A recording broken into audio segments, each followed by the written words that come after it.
This video is going to be more towards the gym bros. Just my credentials here. It says at the top here, I'm a professor in broology. And I have the ultimate authority as a guy on the internet. So you better listen. You better sit down and you better listen up. Now, the reason you might hate your body is probably because you're a skinny bitch. And first of all, right, I mean, we all know it, the scroll, the internet, the constantly seeing the best of the best. We've heard it a million times, and yes, yeah, that's part of it. I'll admit, the internet's part of it. No big surprise. But the thing I'd like to talk about is, right, if you've been going to the gym for like 2, maybe 3 years, you probably have a pretty decent physique. You probably look like you go to the gym, especially if you have your shirt on. And past you probably would have looked at present you and been like, oh my gosh, like I can't freaking believe it. You're like, this is everything I would have wanted. But it's not what you currently want. And why is that? Well, there's this sliding scale of goals. And when you start getting into it, right, maybe you just want abs. And that's the only thing you want. But then you get abs, and then it becomes, well, maybe now I want bigger arms, or I want the chest, or back, or legs, or whatever. The list goes on and on. And suddenly you start seeing all your imperfections, and you want more and more. It's also an aspect of not just a sliding scale, right? Wanting more and more, like you'll never be big enough, or you'll never be lean enough, or you'll never be fit enough. But it's also, the more you do it, the more you see your imperfections.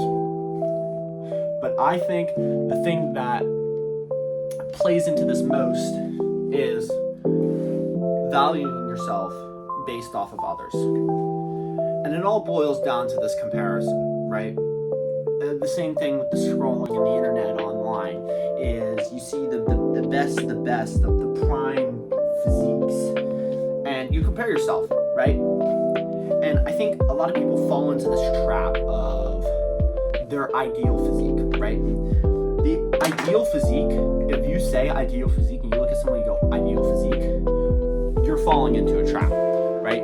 Because you shouldn't be striving for one thing. Going to something like fitness or anything you do in life is a constant quest of self-improvement. You're not just gonna get to your fucking ideal physique one day and then sign out and be like, oh dude, I made it. Like, no, you're gonna keep going, right? The only real reason people stop going to the gym is they lose motivation.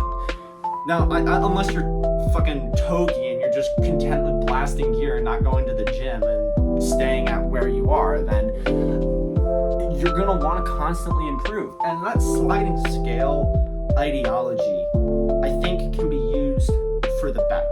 Comparing yourself to yourself, right? Going for your PRs, racing your personal race, then I think people would have a lot better time at the gym. And a lot of it stems from this idea of an ideal physique.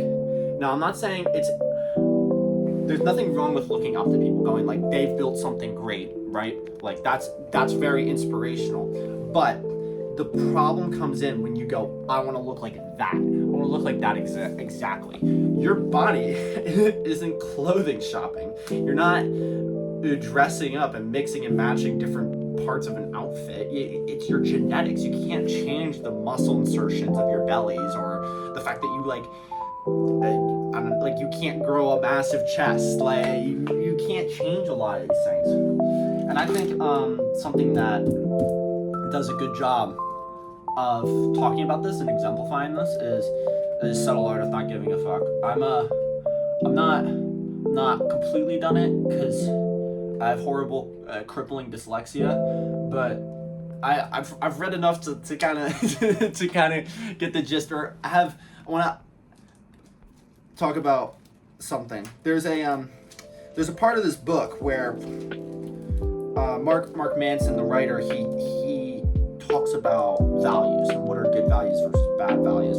And an example of a bad value that he talks about that resonated with me a lot is when Metallica was forming, the heavy metal band, one of the members members got kicked out, and he actually started. Oh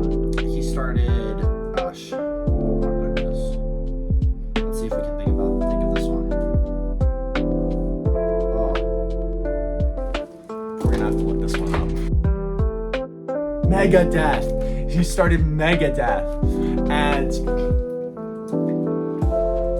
Megadeth became an incredibly popular band. You probably know both Metallica and Megadeth, but it was never as popular as Metallica.